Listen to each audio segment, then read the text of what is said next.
दरम्यान एक अत्यंत महत्त्वाची बातमी समोर येते दक्षिण इराणमधून।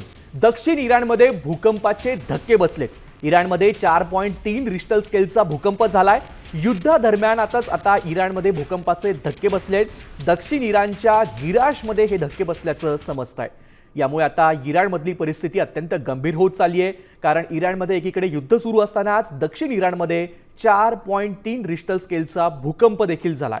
युद्धामध्येच भूकंपाचे धक्के बसल्या कारणानं इराणमधली परिस्थिती अत्यंत गंभीर होत चालली आहे। दक्षिण इराणमध्ये गिराश भाग आहे, या भागामध्ये भूकंपाचे धक्के बसलेत। दक्षिण इराणमधून अत्यंत महत्त्वाची बातमी येते, इराणमध्ये भूकंपाचे धक्के बसलेत। 4 रिश्टर स्केलचा हा भूकंप आहे।